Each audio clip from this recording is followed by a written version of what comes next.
Welcome to Dusk and Empires.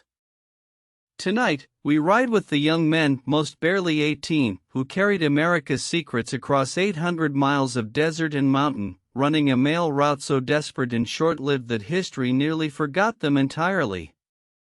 If this sounds like your kind of bedtime story, subscribe before you drift off. Now get comfortable, close your eyes, and let history carry you to sleep. Opening meditation. Close your eyes, if you haven't already. Let the weight of the day settle down through you, like dust drifting slowly to the floor of an old barn after the horses have gone still for the night. Somewhere out there, far to the west, the land is very large and very old. The Great Plains stretch on without apology. The Rocky Mountains rise in long, cold silence. The desert basins of Nevada shimmer under a moon that has watched over this country for longer than any of us can imagine. And somewhere in that enormous quiet, a young man is writing. He is writing very fast, actually. Faster than you might expect in a landscape this still. He leans low over the neck of a small, tough horse, and the hooves are a rhythm against the earth, and the wind is cold against his cheeks. And somewhere ahead of him, a relay station waits with a fresh horse and maybe a cup of something warm. He is carrying the mail. He is carrying it across nearly 2,000 miles of the most demanding terrain on the North American continent, and he is doing it in a time when the country is beginning to crack along its deepest seams, and the question of what America is, and will be, hangs in the air like smoke that has not yet decided which way the wind is blowing. Tonight, we are going to ride with him. Slowly. Quietly. From the Missouri River all the way to the Pacific coast. There is no rush. We have all night. Part 1, A Country That Needed a Thread.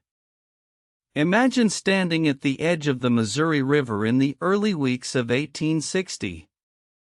The river is wide and brown and cold.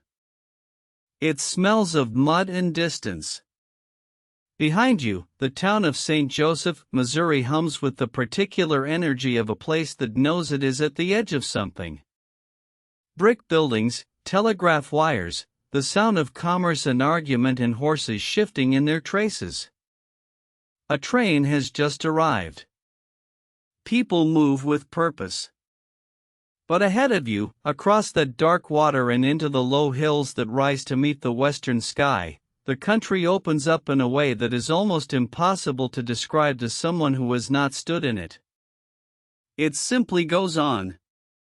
The grasslands unfurl for hundreds of miles, flat and wind-combed and enormous under a sky that takes up more of the world than the earth itself.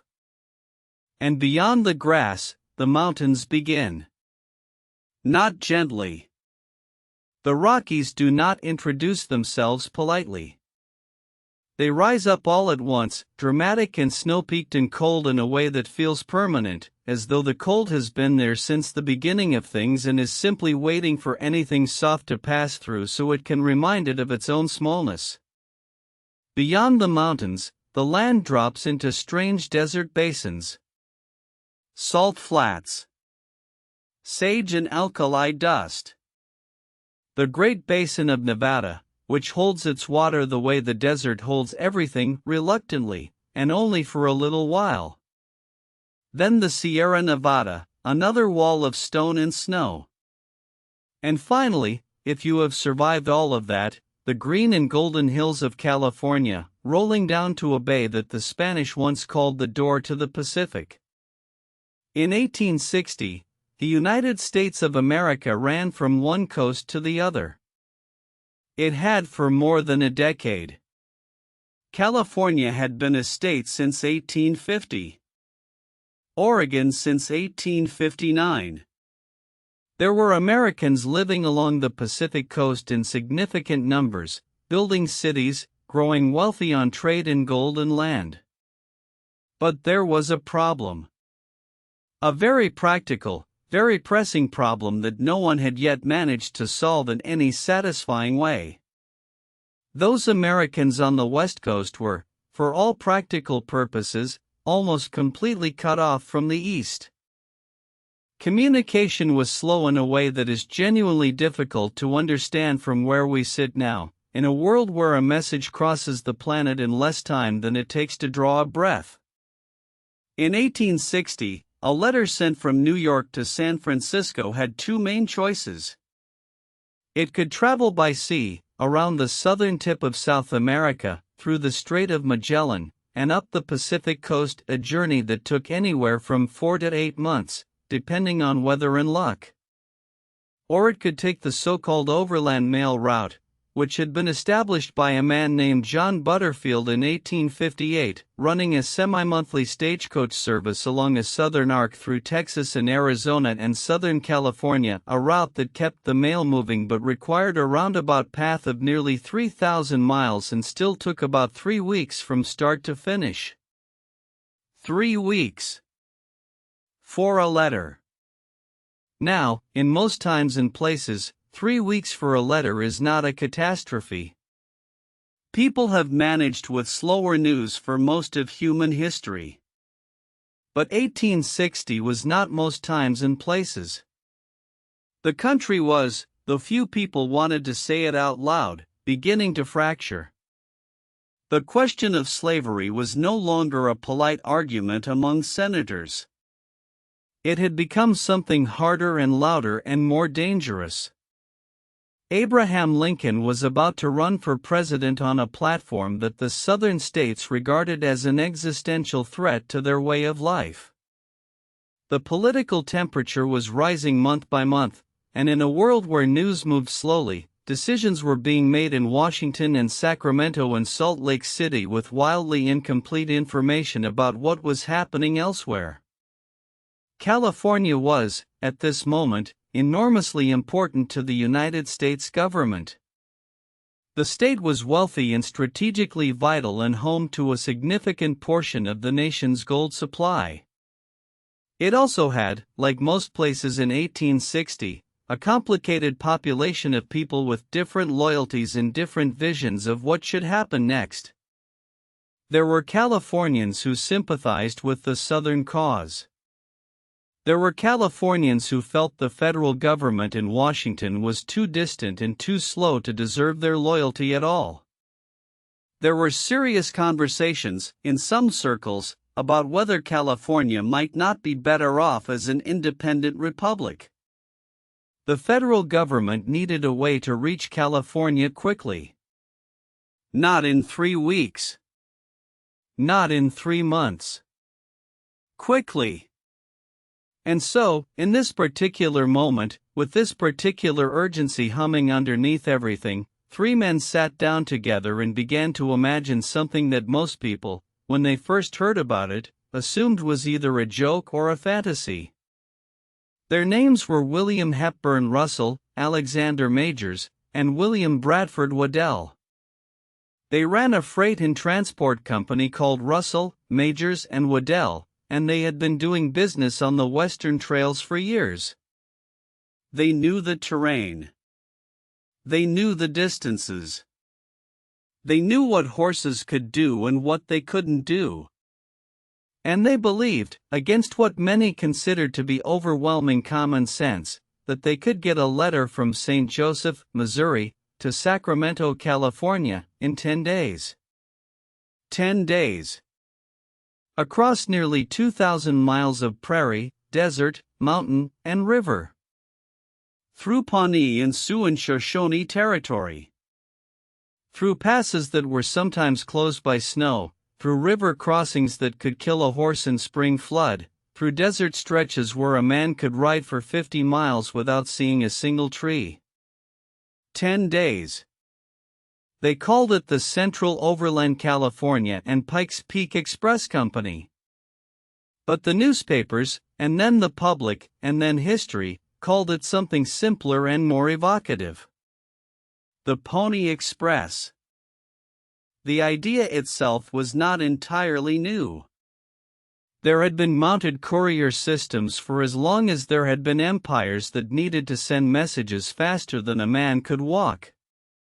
The Persian royal road had relay riders. The Mongol Empire's YAM system moved messages across Asia with terrifying efficiency. The Roman cursus publicus carried imperial dispatches from one end of the known world to the other. Even the early American colonies had used post riders, men on horseback carrying letters between the settlements along the eastern seaboard. But what Russell, Majors, and Waddell were proposing was different in scale and in ambition from almost anything that had come before it, at least in the American West.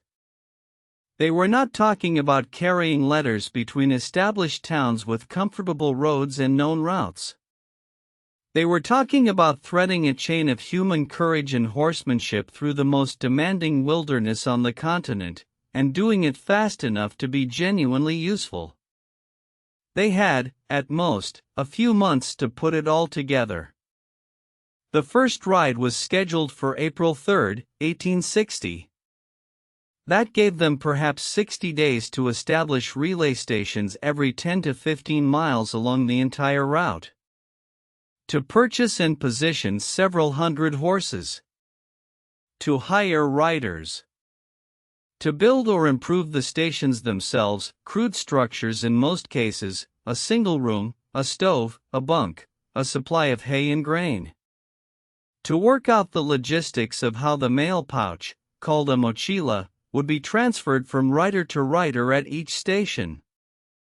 To test the route, assess the conditions, and make thousands of decisions large and small about how to move a human being on horseback across a continent in 10 days. It was, by almost any measure, a logistical miracle achieved on an impossible timeline.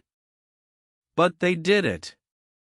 Or they came close enough that on the morning of April 3, 1860, a young man named Johnny Fry climbed into the saddle in St. Joseph, Missouri, with a mochila draped across his horse, and rode west into a country that was waiting to see if the impossible was actually possible.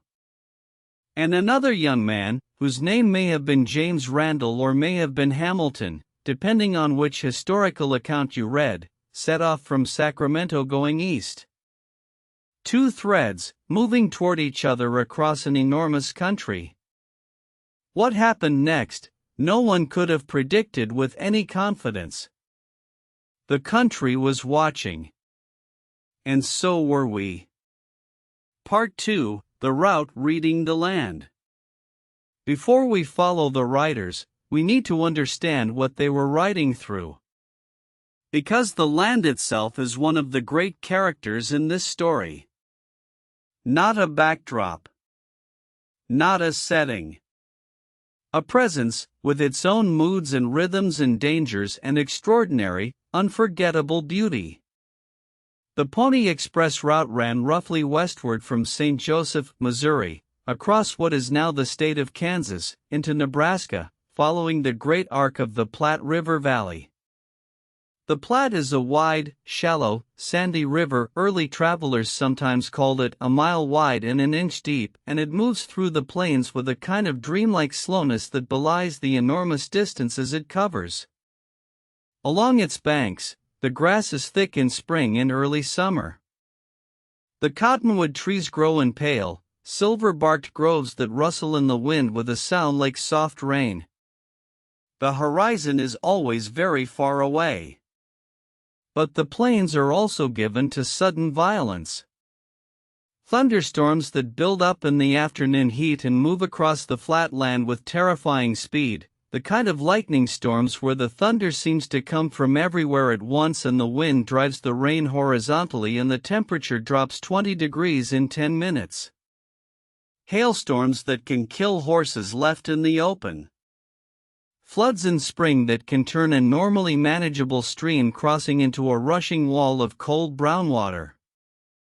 The riders knew all of this. They had been hired, in part, because they knew the land. Because they understood, in a deep, physical way, what the prairie was capable of in every season. From the Platte River Valley, the route climbed gradually upward toward Fort Kearny, a military post that served as one of the early anchor points of the trail. Fort Kearny was not a dramatic place, it was functional and flat and windswept, a cluster of low buildings on the open plain that existed primarily to protect immigrants moving west along the trail and, later, to support operations like the Pony Express. But it was a reliable landmark, a place where a writer knew he was on the right road and that civilization, of a sort, existed. Beyond Fort Kearny, the route continued west along the Platte and then up the South Platte Fork, passing through Julesburg, Colorado, which was at that time a rough trading post and would later become notorious for violence and lawlessness. The land was still mostly flat but beginning to suggest, in the gradual upward slope of the plains, that something was coming. Something large. Something geological. South Pass, Wyoming, was the key to everything. This broad, gentle valley through the Wind River Range is the place where the Continental Divide, that great backbone of the continent, the ridge from which all water flows either east toward the Atlantic or west toward the Pacific, becomes passable without extraordinary effort. The immigrants who crossed it in their wagons sometimes didn't even realize they were crossing the divide, because the pass is so gradual and wide that it feels less like a mountain crossing and more like a very long, slow uphill walk followed by a very long, slow downhill walk. But the riders on either side of South Pass were crossing from one world into another, and they knew it. West of the pass, the country became drier and more austere. The Green River, wide and cold and clear, had to be crossed, often a difficult ford, sometimes a dangerous one. The land between the mountains and the next set of mountains was high desert country, sage and juniper and rocky soil, beautiful in its spare way but demanding in its distances. Fort Bridger was another anchor point, a trading post established by the legendary mountain man Jim Bridger in the 1840s, now a military post, sitting in a valley watered by a small creek and surrounded by dry hills. The riders stopped here to change horses, and in the winter months, they were grateful for the warmth of the station building and the relative civilization of a post that had been occupied long enough to have something approaching comfort. Then Utah. The Great Salt Lake Basin. The Mormons had been here since 1847, when Brigham Young led his people to this unlikely place and declared, according to the legend, that this was the right spot. Salt Lake City was, by 1860, a substantial and well-organized community of several thousand people, with irrigation-fed farms and a grid of wide streets and the distinctive social order of a religious community that had survived enormous hardship to reach this valley. The Pony Express riders passed through or near Salt Lake City, and they found in that community something they were grateful for on a long route: people who were capable of organization, who had established the infrastructure of relay stations and supplies with competence. But the most challenging section of the entire route came next. Nevada. The Great Basin of Nevada is one of the most beautiful and most hostile landscapes in North America. It is a country of basin and range, long, flat valleys alternating with sharp mountain ridges running roughly north-south, like a series of wrinkles pressed into the earth. The valleys are dry. In many places, they hold no river at all, only seasonal washes that run briefly after rain and then disappear back into the gravel. The soil is alkaline in many places, and the dust has a particular bitter smell, and the vegetation is mostly silver-green sage and shadscale and rabbit brush, with occasional stands of hardy juniper on the higher slopes. In summer, the Nevada Basin is brutally hot in the valleys and can be bitterly cold at the ridgeline passes. In winter, the passes are sometimes closed by snow, and the wind in the valleys comes down from the mountains with a ferocity that is difficult to describe to someone who has not experienced it, a wind with ambition and purpose, a wind that seems personally invested in making travel as difficult as possible. Water was the organizing principle of the entire Nevada section of the route. Stations were placed wherever water could be found, at springs, at the rare streams, at places where someone had dug a well and found moisture in the gravel. Between those points of water, the riders crossed dry emptiness with a focused urgency, because a horse without water in that heat will fail, and a rider without water in that heat is in serious trouble. The Humboldt River, which runs west across northern Nevada before disappearing into a swamp called the Humboldt Sink, provided something of a corridor, and the route followed it for a significant distance. But even along the Humboldt, the country is spare and demanding. The emigrants on the Oregon and California trails had called this stretch the Terrible 40, or referred to the Humboldt with a kind of despairing affection, grateful for the water but exhausted by the land through which it moved. And then the Sierra Nevada. The Sierra Nevada is the western wall of the continent, a vast tilted block of granite that catches the moisture coming in from the Pacific and rises to peaks above 14,000 feet. In winter, it receives some of the heaviest snowfall on Earth, the same snowfall that would later trap the Donner Party in 1846 and kill half of them in the mountains east of Truckee. The Pony Express route through the Sierra was a test of both horse and rider in the most demanding conditions of the entire journey. The passes through the Sierra could be buried under 20 or 30 feet of snow, and riders in the winter months sometimes moved through landscapes of absolute white silence, picking their way through routes that were more intuition than road. But when the pass was open, and the weather was kind, the descent from the Sierra into the Sacramento Valley was one of the great rewards of the route. The trees, ponderosa pine, sugar pine, white fir, incense cedar, rose enormous around the trail, smelling of resin and cold air. The light came through them in long shafts in the morning. And then, gradually, the trees thinned, and the foothills opened up, and below, spread out in the warm and golden light, was the Sacramento Valley, green and impossibly fertile after the desert, full of farms and towns and the particular abundance of California in spring. Sacramento was the western terminus. A river town, prosperous and busy, situated at the confluence of the Sacramento and American rivers. The mochila arrived there by horse, and then, in the early days of the service, letters were transferred to river steamers for the final leg to San Francisco. This was the country. This was what the riders knew, in their bones and in their bodies, because they had ridden it, section by section, season by season, until the land became as familiar to them as a childhood neighborhood. Now we need to know who they were. Part 3, The Riders, Who These Young Men Were. There is a famous advertisement.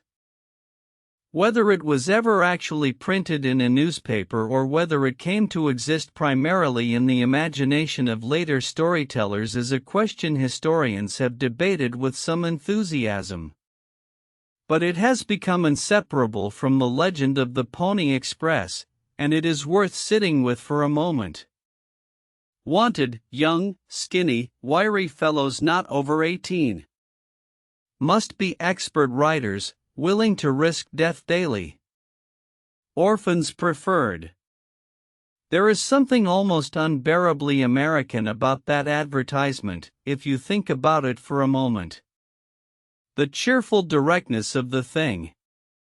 The matter-of-fact acknowledgement that death is part of the job description.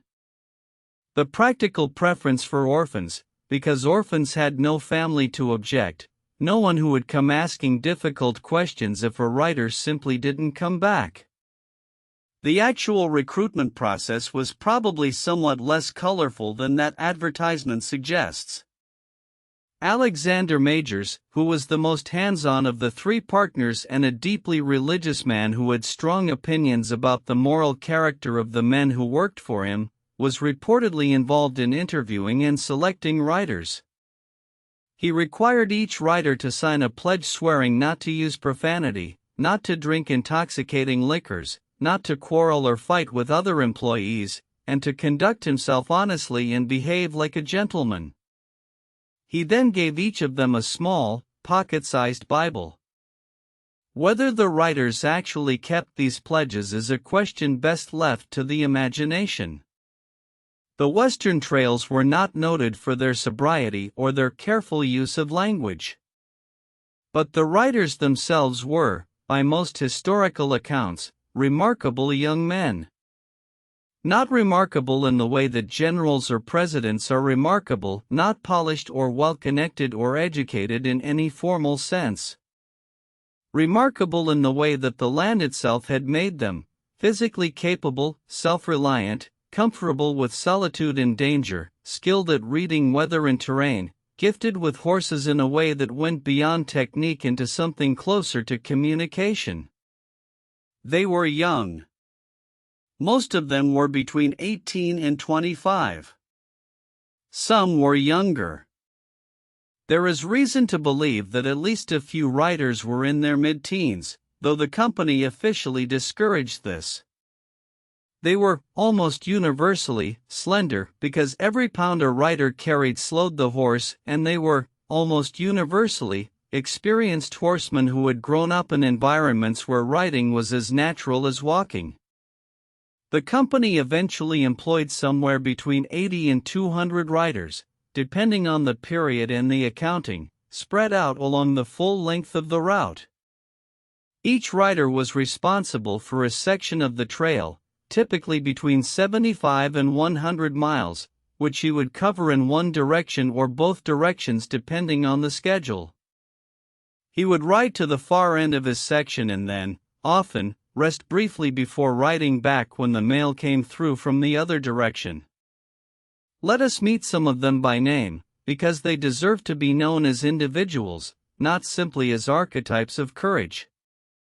William Frederick Cody. He was 15 years old when he began writing for the Pony Express, and he would later become one of the most famous men in the world under the name Buffalo Bill. By his own account, which was never entirely reliable, given his talent for a good story, he wrote for the Pony Express beginning in the spring of 1860, assigned to a section of the route through western Nebraska and Wyoming. He claimed, in later years, to have made one of the longest single rides in Pony Express history, covering nearly 300 miles when he arrived at a relay station to find that the rider who was supposed to take over had died. 300 miles on horseback, changing horses at relay stations but never himself resting, over some of the most demanding terrain on the route. Even if the details of the story are embellished, and with Buffalo Bill, embellishment was always a possibility, the core of it is not implausible. The writers did sometimes have to cover extraordinary distances under extraordinary circumstances. Robert Haslam. Known as Pony Bob, Haslam was perhaps the most celebrated writer of the entire enterprise during its operating life, as opposed to in the mythology that grew up afterward. He rode the section through Nevada, which was among the most challenging stretches of the entire route. In May of 1860, during the Paiute War, a conflict we will come back to in some detail, Haslam made a legendary ride of something approaching 380 miles in 36 hours, covering multiple relay sections when the regular riders refused to ride into territory they considered too dangerous.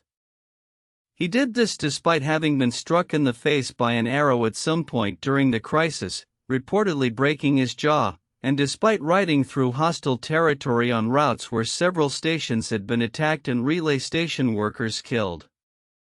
He rode anyway. That level of commitment, that particular combination of courage and physical capability and stubbornness, was what defined the best of the Pony Express riders. James Butler Hickok, who would later be known as Wild Bill, may have worked for Russell, Majors and Waddell in some capacity during this period, though his connection to the Pony Express specifically is less clearly documented than his legend would suggest. The West in this period was full of young men with his combination of skills, physical confidence, comfort with violence, a kind of alert watchfulness that came from living in places where danger could arrive without announcement. There were writers who are known to history only by their first names, or by nicknames, or not at all. Men whose names appear once in a company ledger and then disappear back into the enormous anonymity of the Western landscape. They rode their sections faithfully, delivered their mail, changed their horses, ate their meals in relay stations, slept briefly when they could, and then rode again, and their individual stories have been swallowed by the sheer scale of the enterprise in the decades that followed. But they existed. They were real. A young man named Nick Wilson, who rode in Utah and Nevada, wrote about his experiences years later and left one of the more detailed first-person accounts of what it was actually like to be a Pony Express rider. He described the loneliness of the relay stations between rides, the particular quality of waiting in a small, spare room while the wind pressed against the walls and the horses shifted in their stalls outside. He described the physical demands of long rides in cold weather, the way the body aches and then stops aching and goes into a kind of numb efficiency that is less comfort than mechanism. He described the beauty of the country, honestly and without romanticization, the way the desert at dawn had colors in it that he had no words for, the way the stars over the Nevada basin were so numerous and so close that on clear nights it felt as though the sky had been brought down almost to arm's reach. He also described being shot in the head by an arrow during the Paiute War, which put him out of commission for a period, and the long, slow recovery in a relay station while the service continued around him. These were not men who lived softly. But they were not simply hard, either. There is, in the surviving accounts of their experiences, a consistent thread of something that is harder to name, a kind of attentive wonder at the country they moved through, a sensitivity to its beauty that coexisted with a clear-eyed understanding of its dangers. They noticed things. They paid attention. You don't survive in that landscape without paying close attention to everything around you, and the habit of attention, once formed, doesn't limit itself to threats. It extends to the hawk riding a thermal above a canyon, and the particular way light hits a red rock wall in the late afternoon, and the smell of sage after rain, and the way a horse's ears move when it senses something the rider hasn't noticed yet. They were young men who had been given an extraordinary education in the American West, and they received it at a formative age, and it marked them for life. Every single one of them. There is also the question of who was not among the riders. The Pony Express riders were, as far as the historical record shows, almost exclusively white and, with one or two possible exceptions depending on how you read the records, exclusively male. This was not unusual for the period. Almost nothing in institutional America in 1860 crossed those particular lines, but it is worth noting, because the West itself was considerably more diverse than the institutions that operated in it. The overland trails moved through territories inhabited by dozens of indigenous nations. The workforce of the western frontier included Mexican vaqueros, Chinese laborers, black freedmen and escaped slaves, and people of mixed heritage who do not fit any simple category.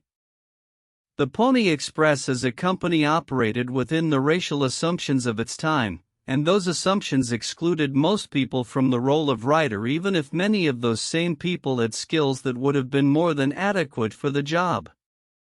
What the riders shared, regardless of their individual backgrounds, was a relationship to the land and to the horse that was almost entirely embodied.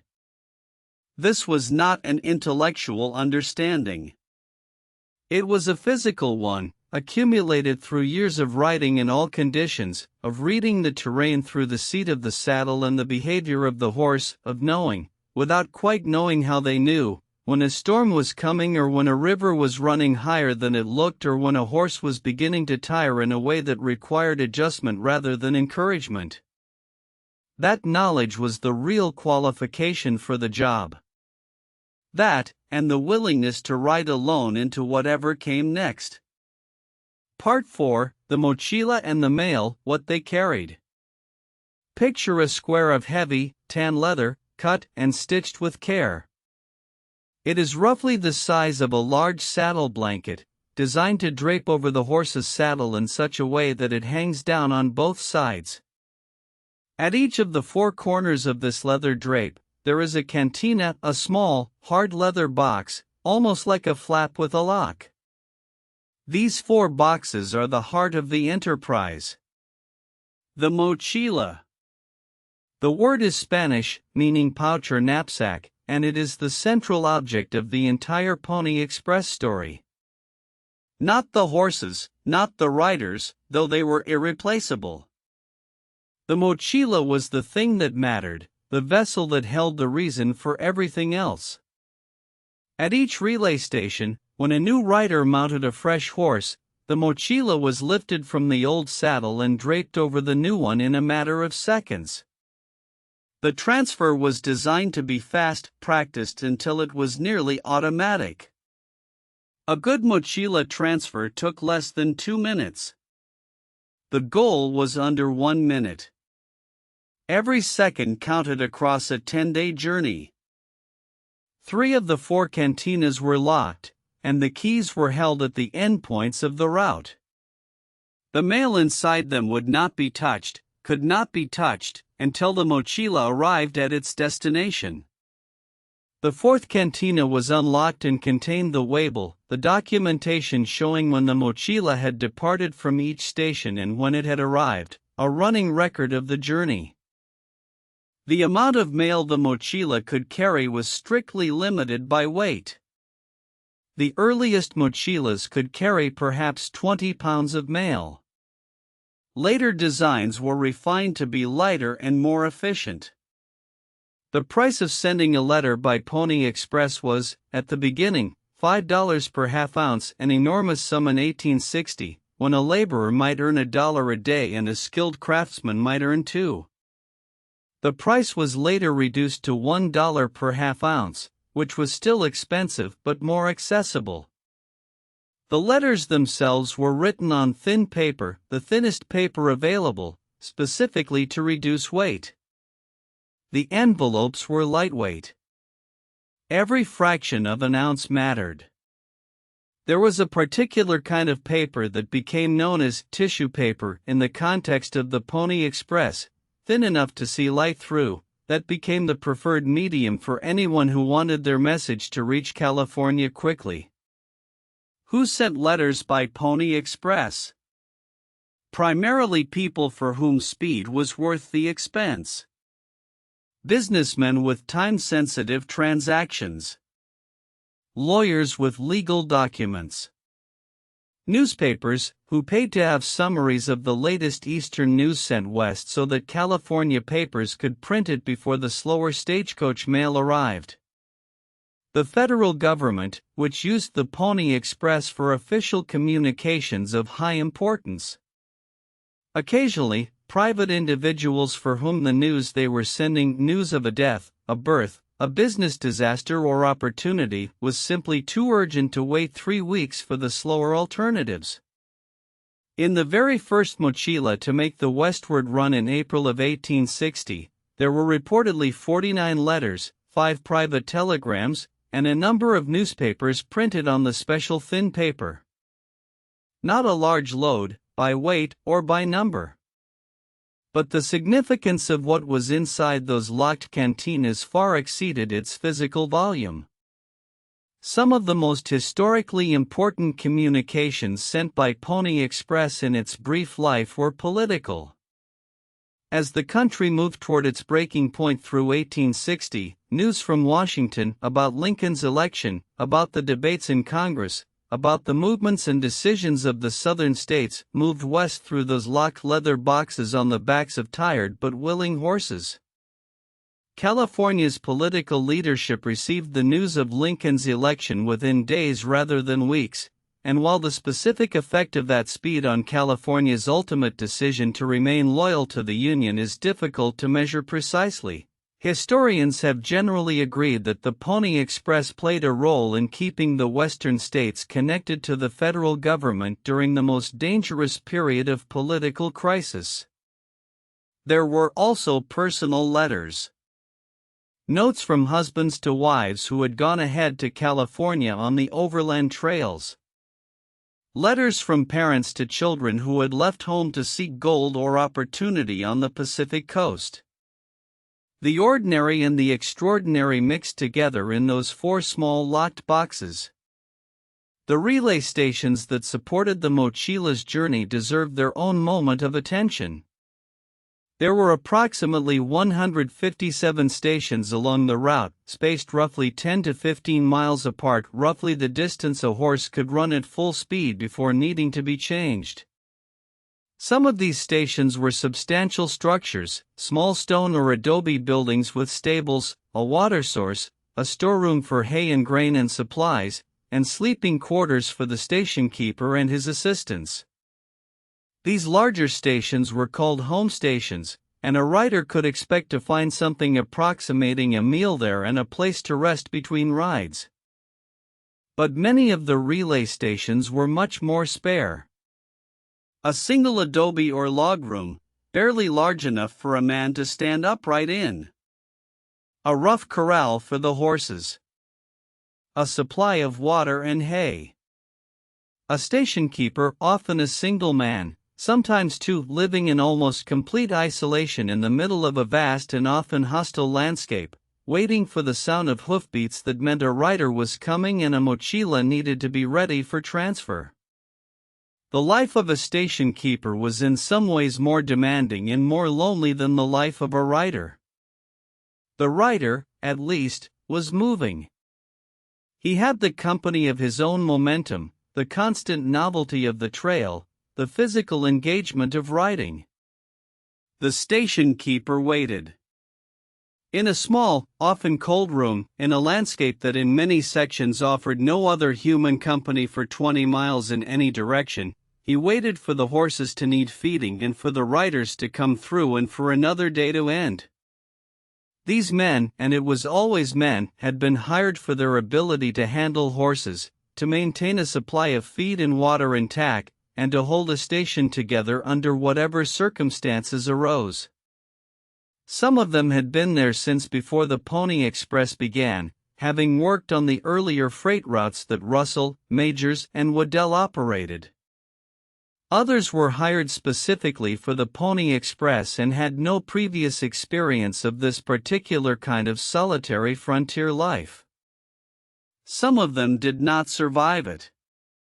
Not because the job itself was designed to kill them, but because the country was, in that period, genuinely dangerous, and the station keepers were isolated and often poorly supplied and sometimes left in positions that became untenable as conditions around them changed. We will come back to some of what happened to the stations in the hardest months. But for now, let us stay with the image of the mochila in motion, lifted from one saddle, dropped over another, locked and ready, moving west through country that never stops being beautiful, no matter how demanding it becomes. Part 5, The First Rides, April 1860. The morning of April 3, 1860, was cool and festive in St. Joseph, Missouri. The town had been building toward this moment for weeks. St. Joseph was already a substantial frontier city, one of the main jumping-off points for emigrants heading west on the overland trails, a river port and railroad terminus with a population of around 8,000 people. The citizens of St. Joseph understood that being the eastern terminus of the Pony Express was good for business and good for civic pride, and they threw themselves into the occasion with appropriate enthusiasm. There was a parade. There were speeches. There was music, though the specific details of the musical program have not survived.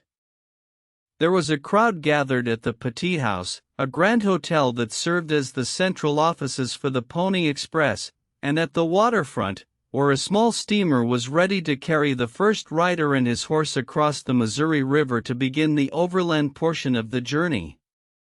The mochila was loaded with its inaugural cargo of mail, letters that had been waiting, letters from people who had paid the considerable sum of $5 per half ounce to be the first to use this new service. Politicians and businessmen and newspaper editors had sent their contributions to the maiden run, understanding that they were participating in a historical moment even as they hoped to receive practical benefit from it. The writer assigned to the first leg of the westward journey is generally identified as Johnny Fry, a young man who was known as one of the more skilled and flamboyant writers employed by the company. He was reportedly well liked in St. Joseph, handsome and confident, comfortable in the kind of public attention that the occasion brought. He mounted his horse, a fine bay mare, according to some accounts, and received the mochila, and at approximately 7:15 in the evening, the official departure occurred. There is some uncertainty about the exact timing, because the mail train from the east was slightly delayed that day, an irony not lost on observers, that the new lightning-fast mail service had to wait for the slower railroad to deliver its first batch of letters. But eventually the mochila was loaded and Fry was in the saddle, and the moment that had been anticipated for months was actually happening. A cannon was fired. Fry crossed the Missouri River by steamer and then, on the Kansas side, put his horse to a run and disappeared into the western country. The crowd watched him go. They watched until he was no longer visible, until the dust settled back onto the trail and the hoofbeats faded and there was only the sound of the Missouri River moving past and the ordinary sounds of a city going about its business. He was gone. Out there, in the enormous country that stretched from that river to the Pacific, a series of men were waiting in relay stations, some of them having traveled for days to reach their assigned positions, some of them having only recently learned what their role in this enterprise was going to be. The horses were ready. The feed was laid in. The water was accessible. The mochilas had been distributed along the route. The machine was in motion. At roughly the same time, historians have debated the exact hour, a westward ceremony was taking place in Sacramento, California, where a crowd gathered at the B.F. Hastings Building, the western offices of the company, to send off the eastward-bound rider with similar celebration. The rider who departed Sacramento heading east, believed to have been William Hamilton by most accounts, crossed the Sacramento River by ferry and began the long climb toward the Sierra Nevada. Two young men, moving toward each other across a continent. The westward run took approximately 10 days. The first mochila to travel the complete route from Missouri to California arrived in Sacramento on April 13 and in San Francisco on April 14, delivered the final distance by river steamer. The news of its arrival was celebrated in California with the kind of enthusiasm that the occasion deserved. 10 days. In 1860, this was astonishing. It was more than 3 times faster than any previous reliable overland communication between East and West. The newspapers of San Francisco printed articles about the arrival of the first Pony Express mail with a kind of civic jubilation that reads, even now, as entirely genuine. People understood that something had changed. That the enormous space of the American West had been, if not conquered, the West was very much not conquered in 1860, and would resist the idea for decades, at least connected, in a new and meaningful way, to the world east of the Mississippi.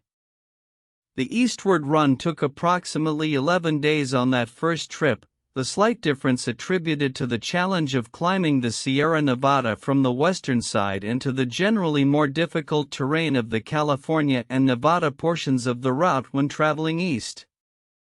But both runs were successful.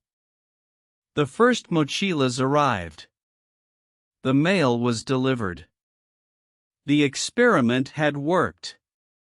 And then, because the experiment had worked, it needed to keep working. Every week. In all weather. In all conditions. Across all of that country. That was when the harder story began. In those early weeks, The writers experienced what might be called the ordinary dangers of the route, the challenges that the company had known about and planned for, the conditions that the terrain and the season could reasonably be expected to produce. Spring in the plains and Rockies meant river crossings that were high with snowmelt. The Platte, normally shallow and manageable, could run wide and fast after a wet spring. The mountain passes were still carrying winter snow in the higher elevations. Mud was a constant presence on the trail through Kansas and Nebraska, the kind of deep, clinging mud that grabs at a horse's hooves and adds enormous effort to every step. The riders dealt with all of this methodically, as they had been trained to. They knew their sections. They knew which river crossings were tricky and at what water levels. They knew which parts of the trail became impassable in deep mud and what the alternative routes were. They carried this knowledge the way they carried everything else, lightly, practically, without drama. The horses were the heart of the operation, and the company had invested significantly in acquiring good ones.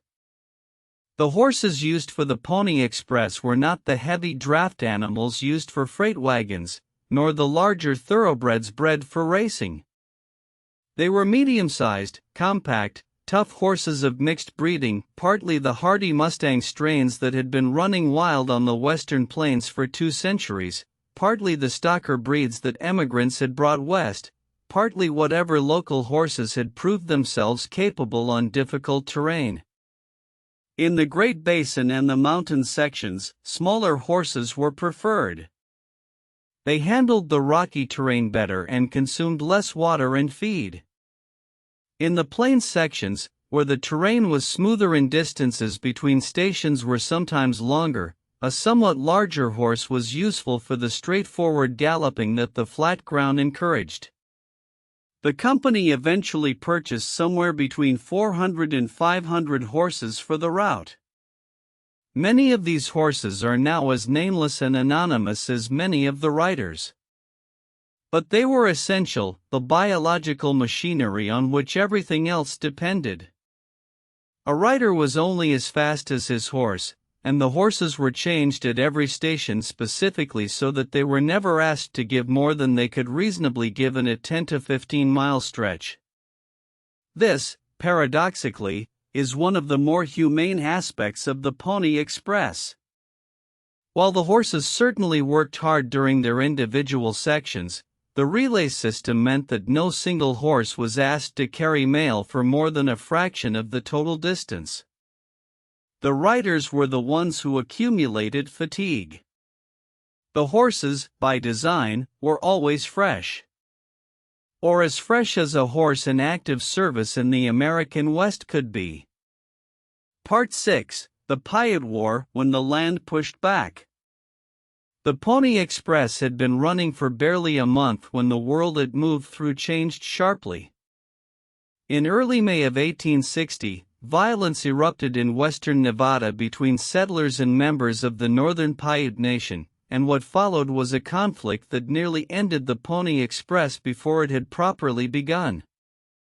To understand what happened, we need to understand something about the Northern Piute, a people who had been living in the Great Basin for centuries, who had developed a sophisticated and deeply practical adaptation to one of the most demanding environments on the continent. The Great Basin is not, to the untrained eye, a hospitable place. It is hot and dry and spare, and its resources are subtle and distributed across vast distances. The Northern Piute understood these resources in exhaustive detail. They knew where the pinyon pine nuts grew in the mountains and when they were ripe. They knew the locations of every spring and reliable water source in their territory. They understood the seasonal movements of game, the patterns of rain, the behavior of plants in drought conditions. They moved through their territory in annual cycles timed to the availability of resources, gathering and hunting with efficiency and knowledge accumulated over generations. The arrival of large numbers of settlers and emigrants on the overland trails had been disrupting this system for more than a decade before 1860. The emigrants brought cattle and horses that grazed the same grass the Paiute relied on for seed collection. They cut timber from the pinyon pines for fuel and building material, destroying the nut crops that were a crucial part of the Paiute winter food supply. They polluted and diverted water sources. They hunted the same game the Paiute depended on, with considerably less restraint than people whose survival depended on the game's continued existence would apply.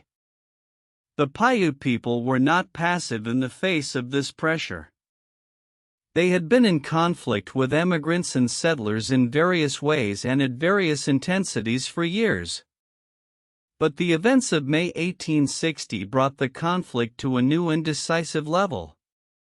The specific incident that triggered the Pyramid Lake War, as it came to be called, because the major battle was fought near Pyramid Lake in what is now northern Nevada, involved the kidnapping of several Paiute women by traders at Williams Station, a rough trading post on the Carson River.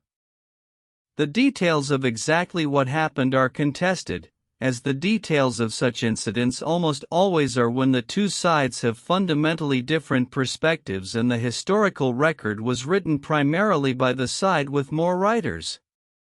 But the response was clear: a group of Paiute warriors attacked Williams Station, killed the men there, and burned the building.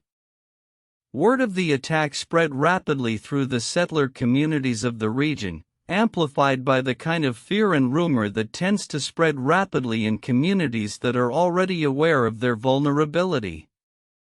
A militia force was hastily assembled, something like 100 men, drawn from the mining camps and towns of the region, mostly armed but not particularly disciplined or experienced as a military unit. They went to find the Paiute warriors who had attacked Williams Station, and what they found instead was a Paiute force that was larger, better organized, and more strategically positioned than they had expected. The Battle of Pyramid Lake, fought on May 12, 1860, was a decisive Paiute victory. The militia suffered somewhere between 46 and 76 dead, accounts vary, and the remainder retreated in disorder. This was a disaster, by the standards of the settler communities of Nevada. And it had immediate and severe consequences for the Pony Express. The route through Nevada ran directly through the middle of the territory where the conflict was unfolding. Paiute warriors attacked a number of relay stations in the days and weeks following the Battle of Pyramid Lake.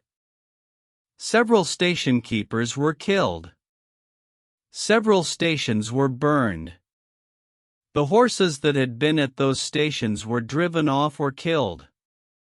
The network of relay points that the entire operation depended on was damaged at multiple points along its most challenging section. The company suspended operations. For approximately 3 weeks in May and early June of 1860, the Pony Express was not running through the most dangerous sections of Nevada. This was a significant operational disruption and a significant financial blow to a company that was already spending money at a rate that its founders had probably underestimated. A second militia force was organized, this one considerably larger and better equipped than the first, something around 800 men, including a contingent of regular U.S. Army troops. This force engaged the Paiute at the Second Battle of Pyramid Lake in June 1860 and forced a temporary cessation of hostilities, though the Paiute were not defeated in any definitive sense and tensions in the region continued for years afterward. With military escorts now accompanying supply convoys along the most dangerous sections of the route, and with some of the damaged stations being repaired or rebuilt, the Pony Express resumed operations. This is the context in which Pony Bob Haslam made his legendary ride. Haslam was riding the Nevada section during the most dangerous period. His account of the ride, as he told it years later, describes arriving at a relay station to find that the riders who were supposed to take over refused to continue because of the danger. The warriors who had attacked Williams Station and the stations along the route were still present in the region, and the risk of being caught alone on the trail was real and serious. Haslam rode anyway. He covered his own section, then the sections of the riders who wouldn't ride. Then, when he finally reached a home station where he might have expected to rest, he was told that the rider going in the other direction had also refused to ride, and would he take that mochila back east? He rested for a few hours and then rode east, covering, by the end of it, something approaching 380 miles in approximately 36 hours, changing horses at the surviving relay stations but never truly stopping. The distance is extraordinary. But the decision that made it possible is perhaps more remarkable: the quiet, stubborn decision made in a relay station in the middle of the Nevada desert, in a period of genuine and documented danger, to pick up a mochila and ride. Nick Wilson, riding a section of the Utah-Nevada route, was struck in the head by an arrow during the same period of conflict. The arrow pierced his skull above his left eye and left him unconscious and near death. He was found, eventually, and brought to a nearby community where he was cared for through a slow and painful recovery. He carried the scar and the effects of the wound for the rest of his life. But he recovered. He was 15 years old when it happened. The company lost an estimated 7 riders during the Pony Express's operating life. The exact number is difficult to confirm, because not all deaths were well documented and because the company had reasons not to publicize the mortality rate too widely. But the Paiute War represented the most concentrated period of danger in the route's short history, and the fact that the riders and the company found a way through it is a testament to something: stubbornness, maybe, or commitment, or simply the human capacity to find a way to continue when continuation seems almost impossible. In the months that followed, the Army established more posts along the Nevada section of the route, and the relay stations were rebuilt and better fortified, and the riders moved through a landscape that remained tense and watchful but no longer openly at war. The mail kept moving. The land had pushed back hard. And the riders had kept going. Part 7: The Rhythms of the Ride, a Day in the Life. Let us slow down here, for a little while, and simply be present in a single day on the trail. Because it is easy, in a history like this one, to become lost in the large events, the battles and the politics and the record rides and the famous names, and to lose track of what the ordinary experience of the Pony Express was actually like. Not the extraordinary days, but the regular ones. The days that were simply the job. Imagine a rider sleeping in a home station somewhere in central Wyoming. The station is a low, solid building, its walls thick adobe in some places, rough-cut timber in others, depending on what was available when it was built.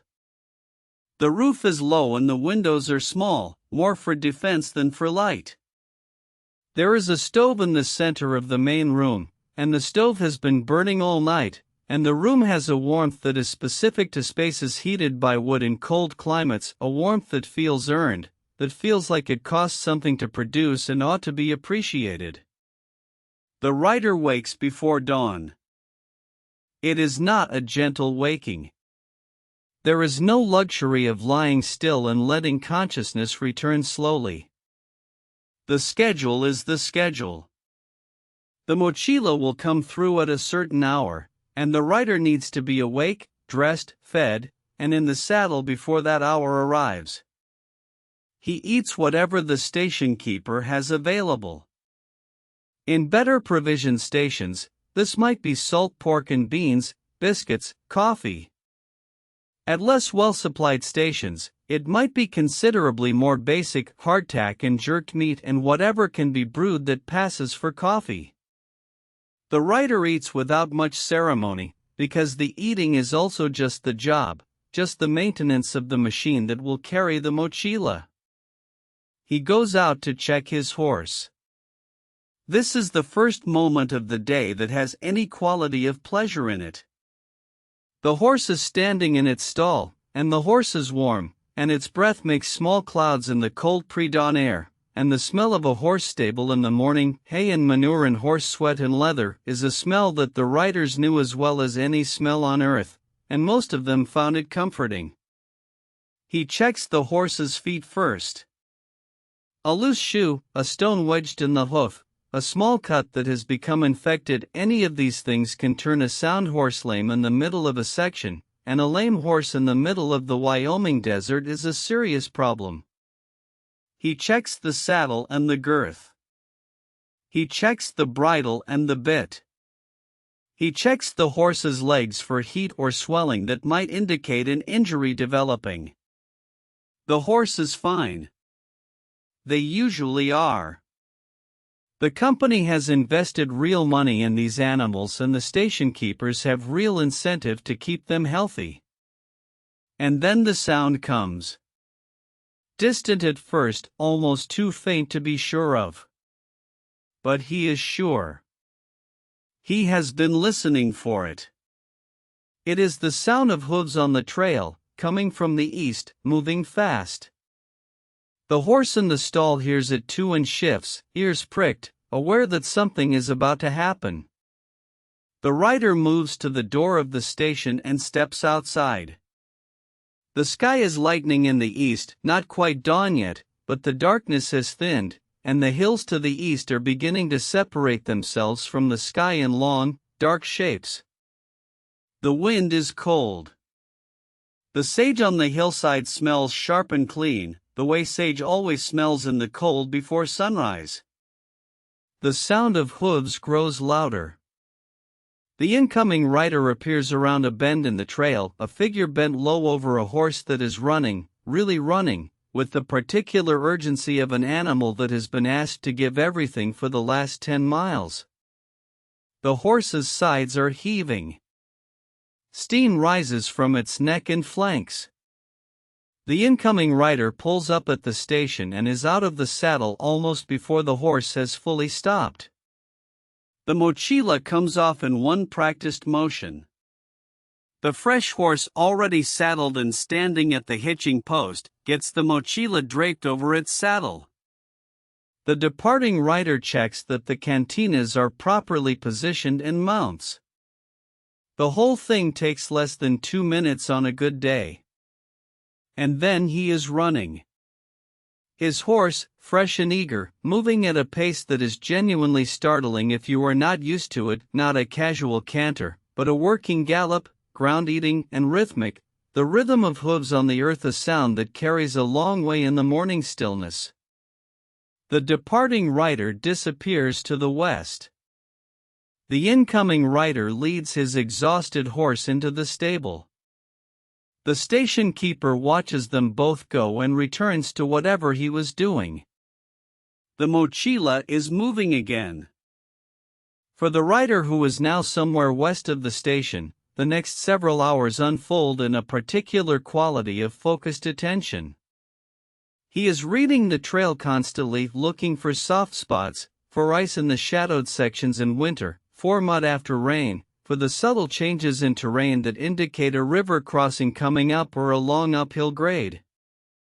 He is listening to his horse, feeling through the saddle the information that the horse's body is broadcasting at every moment: sound, slightly tired, beginning to really work now, pulling strong, flagging slightly on the uphill. He does not push the horse beyond what it can give, but he asks for everything it can give. This is a skill, the skill of knowing the difference between a horse that is working at its capacity and a horse that is being asked for more than it has. Getting it wrong in one direction means slow mail. Getting it wrong in the other direction means a horse that breaks down on the trail, which is the worst possible outcome. The landscape moves past him in a continuous flow of sensory information. The sound of the hooves changes as the ground changes, a different pitch on packed dirt, a muffled sound on grass, a sharp clatter on rock. The air temperature shifts with altitude. The smells change as he moves through different types of vegetation. He knows where he is at almost every moment by these cues, even without landmarks, because the cues themselves are the map. At the next relay station, the mochila transfers again. He might stop to drink from a water barrel and eat a biscuit before riding back east on the returning mail. Or, if he has reached his home station, he hands off the mochila and is done until the next run, perhaps in a day or 2 or 3, depending on the schedule. He sleeps hard in his bunk, the deep, exhausted sleep of someone who has asked a great deal of his body and been given what he asked for. Outside the station, the wind moves through the sage, and the horses stand quiet in their stalls, and the enormous western sky turns from black to deep blue to the pale gold of another morning beginning. The mochila is somewhere out there in the dark, moving west. It is always moving. The riders developed, over time, a particular relationship to the solitude of the trail that was one of the more unexpected aspects of the job. Men who have spoken or written about extended periods of solitary riding, not just the Pony Express riders but wilderness riders and endurance riders and people who have made long journeys on horseback in various parts of the world, often describe a quality of mind that develops after enough hours in the saddle with nothing to do but ride. It is not boredom, exactly. Boredom requires the expectation of something else. This is something different, a settling. The mind empties, gradually, of the usual chatter. The planning and the worrying and the rehearsing of conversations. It becomes simpler. More present. The horizon is there. The horse is there. The trail is there. The body is doing what it knows how to do. There is a kind of peace in it that is hard to find in more complicated environments. Several of the writers who wrote or spoke about their experiences mention something like this. The sense that the long rides, even the difficult ones, even the cold and wet and exhausting ones, had given them something.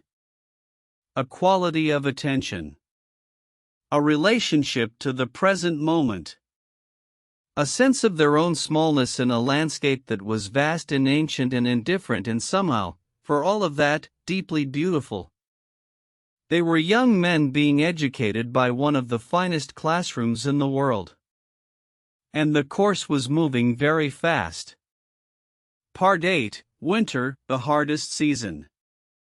The fall of 1860 brought the politics of the nation to their breaking point, and it brought the Pony Express into its hardest season. The election of Abraham Lincoln to the presidency on November 6, 1860, was news that needed to travel fast. The outcome of that election would determine whether the Southern states made good on their threats to secede from the Union. The reaction of California and the other Western states and territories to that outcome was a matter of real concern in Washington. The Pony Express carried the news of Lincoln's election to California in 7 days and 17 hours, a new record, achieved in the face of what the writers already knew the winter sections of the trail would begin to demand. Winter in the Sierra Nevada was the most dramatic challenge the route faced. The Sierra Nevada receives its heaviest snowfall between November and March. In some years, particularly El Niño years, the snowpack in the high passes can reach 20 or 30 feet.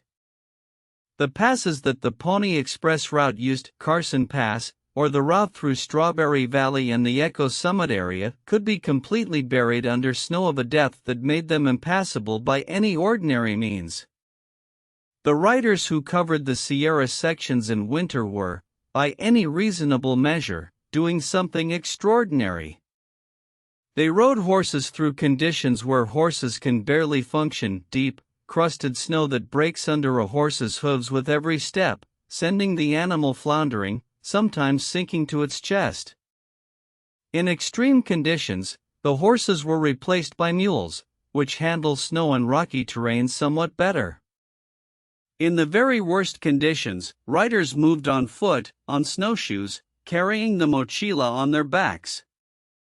Snowshoes in 1860 were large, wooden-framed constructions, functional but awkward, and enormously demanding of energy and technique. A man moving on snowshoes through deep Sierra Nevada snow, at altitude, carrying a mochila, is working at the absolute limits of human physical capacity. And the writers did it because the mail had to go through, and because they had committed to getting it through, and because, perhaps most importantly, the company expected it and the country needed it, and these particular young men were not built for giving up. The cold itself was a serious adversary. Winter temperatures in the Sierra passes could drop to well below 0 Fahrenheit. Wind at elevation could make those temperatures feel considerably colder. A rider who became wet from snow or from a river crossing was in genuine danger of hypothermia, a condition that in 1860 was not fully understood medically but was well understood practically. You got wet and cold and then you got slow and confused, and then, if you were very unlucky and very far from shelter, you didn't get better. The riders dressed for winter in layers of wool and hide, the warmest materials available in an era before synthetic insulation. Heavy woolen coats, often treated with some form of grease to resist moisture. Wool trousers. High leather boots. Fur-lined hats and gloves. They stuffed their boots with whatever additional insulation they could find. None of this was as warm as modern cold-weather gear, but it was what existed, and it kept the riders functional if not entirely comfortable. There is a quality to extreme cold that the writers who wrote about it tried to describe, with varying success. It is not simply a temperature. It has a presence. It presses on you. It gets into your breath and makes every inhalation a small act of effort. It makes your hands slow and your thinking slightly imprecise if you let it go too far. But it also does something to the sensory world that is not entirely unpleasant, in the way that many difficult things have unexpected dimensions to them. The Sierra Nevada in winter is one of the most beautiful places on Earth. The snow on the conifer branches, in the still air after a storm, has a weight and a silence that is almost sacred. The light on clear days is extraordinary, bright and cold and very clear, the kind of light that makes everything look slightly more real than it does in ordinary conditions.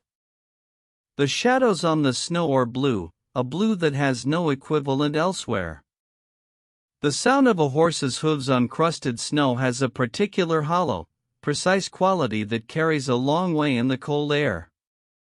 The riders who crossed the Sierra in winter knew this beauty alongside the danger. It was the same country they crossed in summer, transformed. The same passes, the same ridgelines, the same rivers, all of them altered beyond recognition by snow and cold, all of them requiring completely different knowledge and technique to navigate safely. And all of them, in their winter version, extraordinarily and memorably beautiful. The Pony Express maintained its service through the first winter of operation 1860 into 1861, despite the conditions. There were delays, particularly in the Sierra sections. There were moments when the schedule slipped significantly and the 10-day goal became 12 or 14 days because the passes were simply not allowing anything to move faster. But the mail continued to move, and the company continued to function, and the riders continued to ride. In the plains sections, winter brought different challenges. The Great Plains in winter are a world of wind and cold and horizontal snow that moves across the flatlands so fast it becomes almost solid. Blizzards on the plains have killed people who were mere hundreds of yards from shelter, because the visibility in a bad plains blizzard drops to nothing, and the cold is immediate and total, and the landscape offers no natural reference points, no trees or rock formations to navigate by, just flat whiteness in every direction moving very fast. The writers in the Kansas and Nebraska sections knew blizzard protocols, they knew when to push through and when to wait, they knew how to read the sky for the signs of an approaching storm. They knew that the feeling of overconfidence in an open landscape was one of the most dangerous things the plains could produce. They also knew, and this is something that comes through in several accounts, that the winter plains had their own particular reward. A silence and a stillness that the summer trails, busy with emigrants and freighters and all the commerce of a moving country, simply could not offer. In winter, the plains belonged to no one in particular. The emigrant wagons were gone. The trail itself was sometimes invisible under snow. And a rider moving through that whiteness was, in a very real sense, alone in the way that very few people in the modern world will ever have the opportunity to be alone. Not lonely. Alone. There is a difference, and the writers who stayed with the job through winter understood it.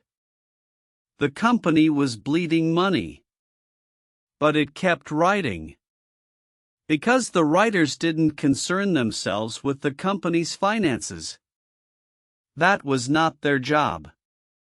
Their job was the mochila, the horse, the trail, the next station, the weather, and the miles between here and there. They kept doing their job with a consistency and a dedication that deserves more recognition than it typically receives. Even in winter.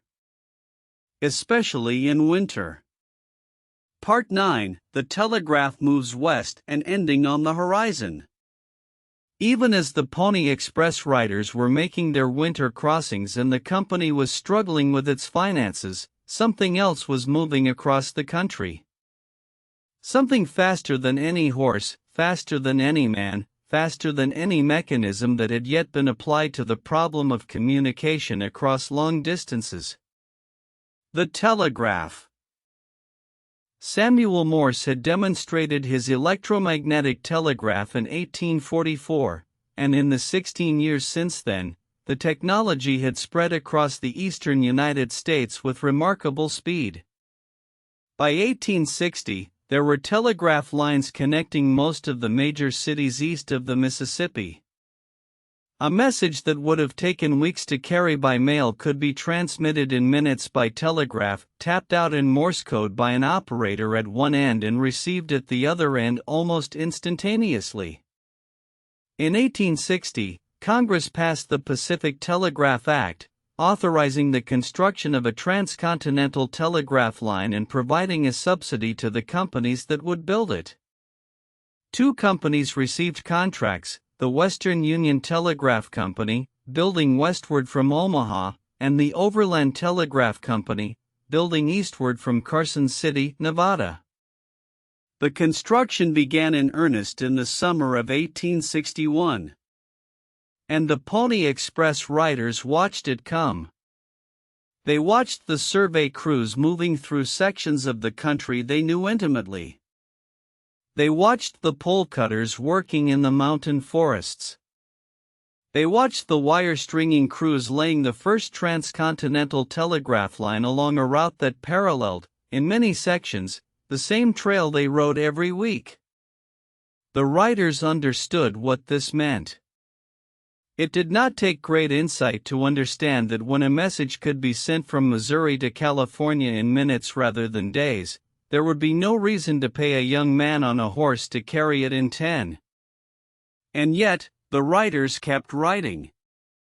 Because until the day the telegraph line was complete, the Pony Express was still the fastest communication link between East and West.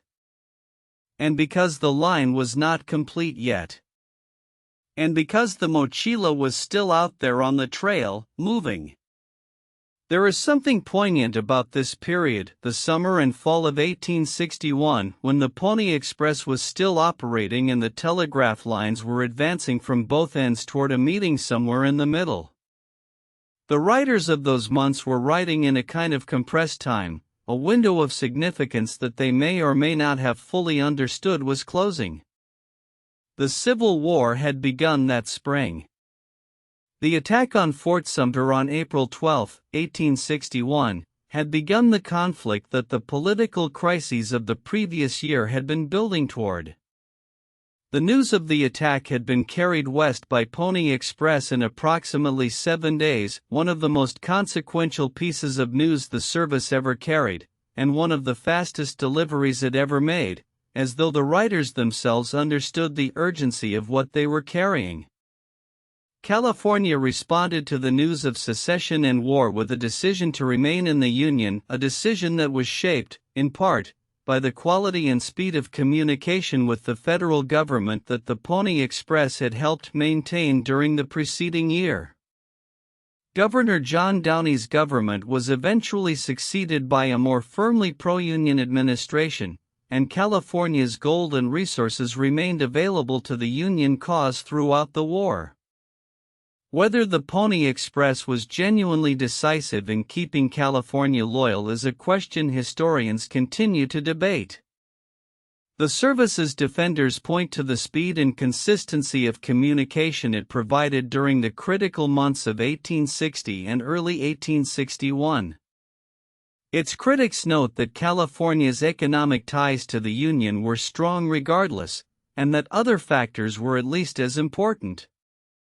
The truth is probably somewhere in the middle. The Pony Express was one factor among several, but it was a real one, and in a situation as finely balanced as California's political allegiance in the early months of the Civil War, every factor mattered. The writers who carried those political dispatches west did not concern themselves with the larger implications of their service. They carried the mochila. They changed the horse. They rode the next section. But the larger implications were there, whether the writers thought about them or not. And now the telegraph was coming. The poles were going up along the Nevada basin. The wire was being strung. The operators were being trained. The day of reckoning for the Pony Express was advancing mile by mile across the desert. The completion of the transcontinental telegraph was achieved on October 24, 1861. Operators in Salt Lake City connected the western line to the eastern line, and the first message was sent from one coast to the other in a matter of minutes, not days, not weeks, minutes, and the world changed in that instant in a way that was both dramatic and quietly devastating for the enterprise that had been racing to stay relevant. The Pony Express officially ceased operations on October 26, 1861, 2 days after the telegraph lines were joined. The final mochila was somewhere on the trail when the news came through. The writers who were mid-run at the moment the service ended had to be notified somehow, had to be told that the run they were making was the last one. Some of them received the news at relay stations along the route. Some of them apparently didn't know the service had ended until they arrived at their home station. The Pony Express had operated for 18 months. 18 months. In that time, it had made approximately 308 runs in each direction, carried roughly 34,753 pieces of mail, covered close to 650,000 miles of trail, and lost, by most accounts, only one mochila to circumstances that prevented delivery.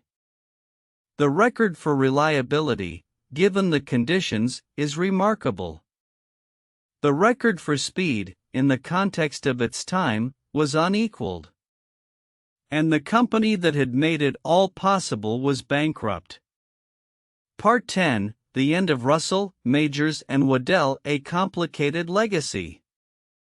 The story of the Pony Express cannot be fully told without reckoning with the financial catastrophe that it produced for its founders, and with the complicated accounting of what the service actually cost versus what it actually earned. William Russell, Alexander Majors, and William Waddell had entered the Pony Express venture in a spirit of optimism and patriotism that was probably not entirely unmixed with business ambition. They genuinely believed, it seems that the federal government would reward their service with a lucrative mail contract, that the investment they were making in building the route and establishing the stations and purchasing the horses would be returned many times over when the government recognized what they had accomplished. They were wrong. The federal government did not give them the mail contract they had hoped for, at least not in the form and on the timeline they needed. The Butterfield Overland Mail route had powerful backers in Congress, and the politics of mail contract awards in the 1860s were, like most things involving significant government money, complicated by competing interests and factional loyalties. The Pony Express, for all its fame and its genuine service to the national interest, was never adequately compensated by the government whose needs it was serving. The company had also suffered a devastating financial blow in a completely separate scandal. In late 1860, a government clerk named Goddard Bailey was discovered to have embezzled approximately $870,000 in government bonds from the Interior Department, bonds that he had then used as collateral in a financial arrangement with William Russell to help fund the overextended operations of Russell, Majors, and Waddell. The scandal, known as the Indian Trust Fund scandal because the stolen bonds had been held in trust for various Native American nations, was enormous by the standards of the period and effectively destroyed the company's credit and public standing. By 1862, Russell, Majors, and Waddell had been forced into bankruptcy. Their assets, including the Pony Express route and its infrastructure, were taken over by Ben Holliday, a businessman who had been watching the situation and who moved to acquire the company's holdings at bankruptcy prices. Holliday would eventually sell the overland routes to Wells Fargo, and the Western Mail and Express business would continue under various forms of corporate ownership, but the three men who had built it and risked everything on it were finished. Alexander Majors spent the rest of his long life in various modest circumstances. He lived into old age, nearly to 1900, and in his later years was something of a celebrated figure, a living connection to the era of the overland trails and the frontier west. Buffalo Bill Cody, who had by then become enormously famous, helped Majors publish a memoir in 1893 and reportedly assisted him financially in his final years. The Bible distributing, pledge-requiring former freighting magnate ended his life in a small house in Kansas City, remembered with affection by people who understood the scale of what he had attempted. William Waddell died in 1872, his fortune gone and his health broken by the financial disasters of the previous decade. He was remembered, if at all, as the least colorful of the three partners, the bookkeeper of the enterprise, the man who handled the accounts while Russell made deals and Majors managed the trails. William Russell died in 1872 as well. He had attempted various other business ventures after the bankruptcy, with limited success. He was a man who operated most comfortably at the edge of possibility, in that zone where ambition and financial engineering overlapped, and in the smaller, more cautious financial world of his later years, he never found the scale that had made him exciting and dangerous in his prime. The story of Russell, Majors, and Waddell is, in some ways, a very American story, the story of men who saw an opportunity, bet everything on it, served a genuine public need, and were not adequately rewarded for any of it. The Pony Express made the company famous and made its owners bankrupt. The government that benefited from the service did not compensate the people who provided it in any way proportional to the benefit received. This is not an unusual story in American history. It has happened many times, in many forms, to many people. But it is a story worth knowing, because it complicates the simple heroism of the legend. The Pony Express was a heroic enterprise. It was also a financial disaster. The two things are true simultaneously, and the full story requires both of them. The writers themselves did not get rich either. They were paid adequately by the standards of the time, somewhere between $50 and $150 per month, depending on the difficulty of their section, which was good wages in 1860, but not extravagantly. When the service ended, they were left to find other work in a West that was changing rapidly.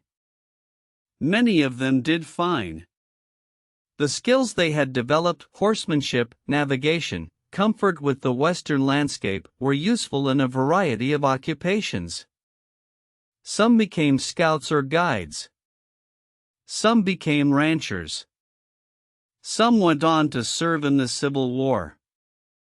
Some simply went back to whatever they had been doing before the Pony Express came looking for young, wiry riders.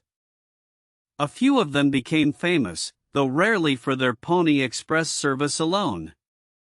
Buffalo Bill Cody built his fame on a combination of genuine Western skills and extraordinary showmanship, and his Wild West shows of the 1880s and 1890s popularized the image of the Pony Express rider as a romantic archetype, young and fast and brave, galloping across an impossibly beautiful landscape. That image is not wrong, exactly. But it is simplified. It leaves out the cold and the debt and the loneliness and the complexity of the political situation and the very real suffering of the indigenous people whose territory the writers crossed. It leaves out the financial scandal and the government that didn't pay its bills. It leaves out the station keepers who died in their isolated posts.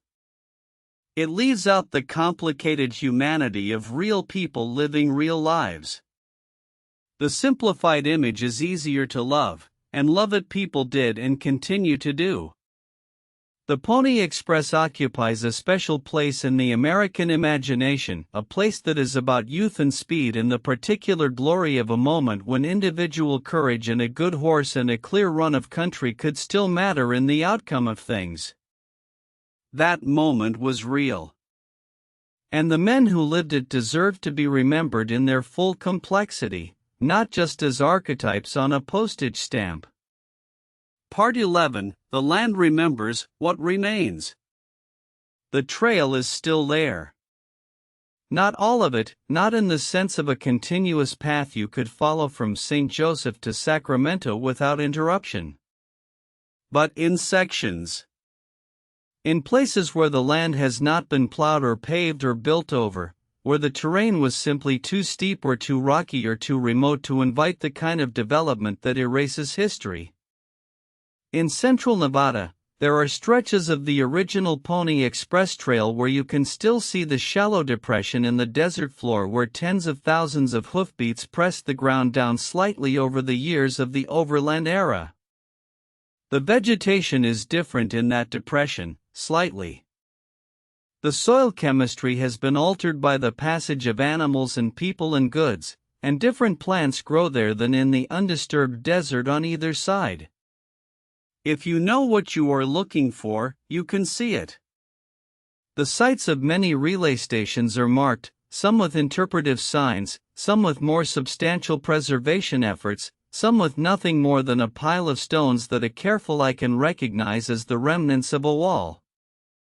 Nevada has been more attentive to this preservation than some other states along the route, perhaps because the desert climate preserves things better than the wetter climates of the plains and mountains, and perhaps because the stations are among the only tangible evidence of a very brief but very significant episode in the state's history. Fort Churchill, which was established by the U.S. Army in response to the Pyramid Lake War of 1860, still stands in western Nevada, its adobe ruins preserved as a state park. The walls of the buildings have melted and softened over the decades, the way adobe walls do when they are no longer maintained, returning slowly and gracefully to the desert from which they were made. They have a particular beauty, those ruins, a quality of patience and of time that the original fortification never had when it was occupied and functional and worried about the country around it. The Pony Express National Historic Trail is a designated unit of the National Park System, running 1,966 miles from St. Joseph, Missouri, to Sacramento, California, following as closely as possible the original route. It is not a single managed trail in the way that a national park is a managed landscape. It is more of a designation, an acknowledgement that this route matters, that the land through which it passes carries a history worth knowing, that the place where a young man on a horse crossed the Nevada desert in 1860 is not simply empty space. The Petit House in St. Joseph, Missouri, the hotel that served as the eastern headquarters of the Pony Express, still stands and operates as a museum. You can walk through its rooms and look at the artifacts of the enterprise, a replica mochila, maps of the route, photographs of the men who built and rode the system, letters that were carried in the locked cantinas across the country. The photographs of the writers are worth pausing over, if you visit. They were photographed in the style of the period, daguerreotypes and tintypes, taken in studios in the towns along the route, the subjects sitting very still because the exposure times required stillness. The young men looked back at the camera with the particular expression that people wore in early photographs, serious, slightly formal, aware of the weight of being documented. But in some of the photographs, something else comes through as well. A quality of alertness. A readiness. Something in the set of the shoulders or the angle of the jaw that suggests these were not men who spent much time sitting still. There is a photograph, sometimes attributed to being of Johnny Fry, sometimes disputed. The identification of early photographs of obscure historical subjects is always uncertain, that shows a young man in dark clothes, sitting slightly forward in his chair, looking directly at the camera with an expression that is hard to read. It might be pride. It might be impatience. It might be the particular expression of someone who is more comfortable in motion than in stillness. Whatever it is a face from 1860. A real face. A young man who rode a horse across a country that was large and beautiful and dangerous and momentarily, crucially important to keep connected to itself. He is worth looking at for a moment. He deserves to be seen. The mythology of the Pony Express has grown, over the century and a half since the service ended, into something considerably larger than the original enterprise. Books, paintings, sculptures, postage stamps, films, television shows, video games, the Pony Express has been rendered in virtually every medium available to popular culture, and in each rendering it has been simplified somewhat, made more dramatic or more romantic or more purely heroic than the actual historical record fully supports. This is not entirely a bad thing. Myths serve purposes that history alone cannot serve. The story of the young writer galloping across a beautiful and dangerous country, carrying the mail against all obstacles, asking nothing more than a fresh horse and a clear trail, that story speaks to something real in the human imagination. Something about youth and courage and the relationship between a person and the land they move through. Something about what it means to commit to something and follow through on that commitment regardless of the difficulty. These are real values, expressed in a real story, and the fact that the real story is more complicated than the myth does not invalidate the myth. It enriches it, for anyone willing to look at both. The National Pony Express Association, a historical organization founded in 1980, still conducts an annual rewrite of the original route every year in late May and early June, the anniversary of the service's inaugural runs. Hundreds of volunteer riders, on horseback, cover the full 1,966 miles of the original route in approximately 10 days, exactly the time it took in 1860, passing a symbolic mochila from rider to rider at relay points established along the modern route. The rewrite passes through some of the most remote and beautiful landscapes in the American West. It passes through sections of Nevada desert where the silence is as complete as it ever was, where the sage smells the same and the sky is the same size and the horizons are just as far. It passes through mountain sections where, in late May, there is still snow on the higher passes and the conifers are still carrying some of winter's cold. It passes through the Sacramento Valley on its final miles, as the land opens up and softens and the Pacific approaches. The writers who participate in the rewrite are doctors and teachers and ranchers and lawyers and students and retired people and young people and people who cannot quite explain, to those who haven't done it, why they come back every year. The mochila is different. The horses are different. The world around the trail is different in almost every measurable way. But something persists. The land persists. And the act of crossing it on horseback, section by section, station by station, mochila passing from hand to hand, that act, however symbolic, connects the people who do it to the people who did it first. Connects them across 160 years of change and growth and loss and complication. That connection is not nothing. It might even be everything. Part 12. What it meant, the young men and the country they carried.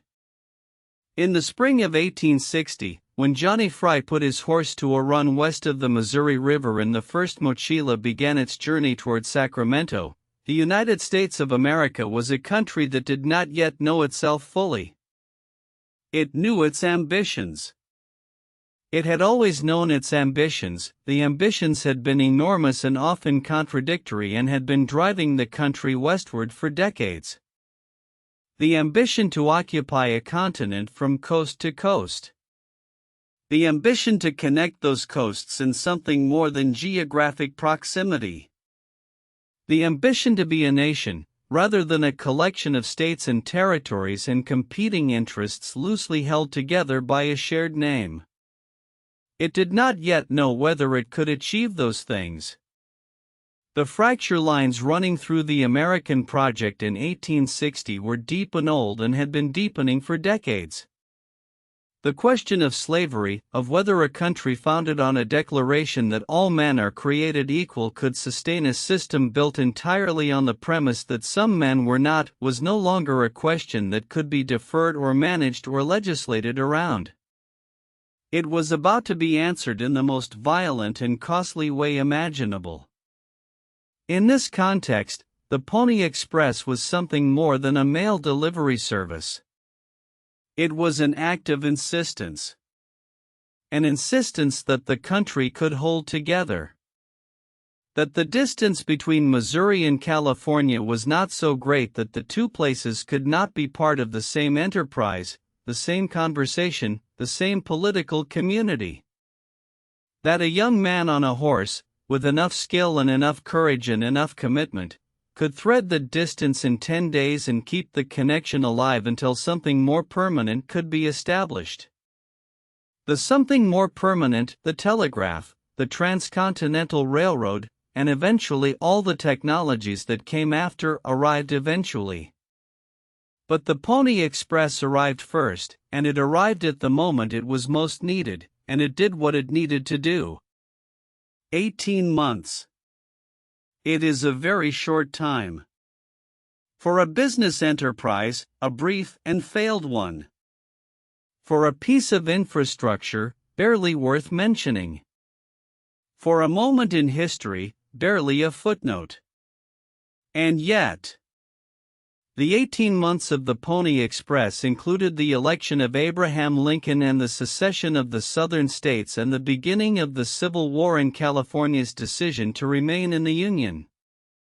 It included the most intense period of political crisis the country had yet faced and the most critical communication need the federal government had yet experienced. It included everything that made those 10-day crossings not merely impressive but genuinely important. The young men who made those crossings, most of whose names we don't know, most of whose stories have been absorbed back into the enormous anonymity of the historical record, were not thinking about any of that. They were thinking about the trail ahead of them. About the weather that was building on the western horizon. About the horse under them and whether it was tiring and how many miles remained to the next station. They were thinking, in other words, about the work. The immediate, physical, demanding work of crossing the country with a locked leather pouch on their saddle and a horse between their knees and the miles stretching ahead. This is not a small thing, to be focused on the work. To do the work regardless of whether you fully understand its significance. To ride the section you have been given and hand off the mochila and trust that the next rider will carry it as faithfully as you have. There is something in that image that has continued to resonate for a century and a half, and will probably continue to resonate for as long as people tell stories about the American West and about what human beings are capable of when they commit to a difficult and important task. The Pony Express riders were young men in a young country, doing something that had never been done before, through a landscape that was simultaneously one of the most beautiful and one of the most demanding on earth. They were not perfect. They were not invulnerable. Some of them were injured, some of them were killed, some of them quit, some of them drank or fought or behaved in ways that violated every pledge they had made to Alexander Majors. They were human beings. And being human beings, they carried something across that enormous country that was more than mail. They carried the possibility that connection was possible. That the distance was crossable. That the land, for all its vast and gorgeous indifference to human plans, could be threaded by skill and courage and a willing horse. The country needed that possibility in 1860. It needed to believe that its western reach was reachable. That California was not so far away as to be effectively foreign. That a letter sent from Washington could arrive in Sacramento while it was still relevant. The writers made that belief real. For 18 months, they made it real every day, in every weather, through every season, across every mile of that incomprehensible country. And then the telegraph arrived, and the need for them was over, and they put down the mochilas and rode away into the rest of their lives, most of them without ceremony, most of them without the recognition that history would eventually grant them, most of them simply moving on to the next thing, the way young men do. The country moved on too. Faster and faster as the decades went. The railroad arrived in 1869. The telegraph network spread and deepened. The frontier closed, officially, by the Census Bureau's determination in 1890 that there was no longer a frontier line discernible in the population data. The West was settled. The country was connected. The enormous spaces that the riders had crossed alone in all weathers were crossed now by trains and wires and, eventually, by paved roads and aircraft and satellite communications. But the land is still there. The same land. A little changed by agriculture and mining and the other marks of occupation, but fundamentally the same. The Sierra Nevada still rises above the Sacramento Valley in that same dramatic and snow-capped wall. The Nevada desert still smells of sage in the cold hours before dawn. The plains still go on to a horizon that seems impossibly far, and the sky above them is still the same enormous sky. And somewhere out in that land, in the quiet of a Nevada night or a Wyoming afternoon, if you are very still and very attentive, you can almost hear it. The hoofbeats. Faint and fast and receding. Moving west through country that has no end. A young man on a horse with a locked leather pouch on his saddle and the whole extraordinary country ahead of him. Still riding. Always riding. Closing meditation. The mochila has been delivered. Somewhere out in the dark, far beyond wherever you are lying right now, beyond the walls and the windows and the quiet sounds of your sleeping world, the land is still. The sage is still. The stars above the Nevada basin are exactly as numerous and as close as they always have been. The Sierra Nevada holds its snow in the high places, patient and cold and beautiful. Let your body settle now. Feel the weight of it against whatever is beneath you. The weight is good. The weight means rest. The weight means you are here, in this moment, in this warmth, with nowhere to go and nothing to carry. The riders have gone home. The stations are dark. The horses are standing quiet in their stalls, heads low, breathing the slow and rhythmic breath of animals at rest. Even the wind has settled, for now, over the long plains and the cold mountains. You have traveled far tonight. From a Missouri riverbank in April to the snows of the Sierra Nevada. From a relay station in the Wyoming cold to the golden hills of California. You have ridden through deserts and over mountains and across rivers and through the long, still hours of the American night. You can rest now. Let the hoofbeats fade. Let them grow quieter and quieter until they are only a sensation, a soft rhythm somewhere at the edge of hearing, and then let that go too. Let everything go. The history, the distances, the names. Let them settle gently into the deep, quiet space of sleep. The country is enormous and old and beautiful, and it will be there tomorrow. The trail will be there. The mountains will be there.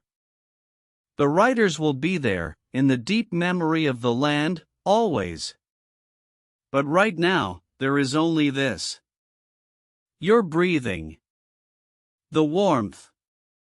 The extraordinary ordinary miracle of a body at rest. Sleep now.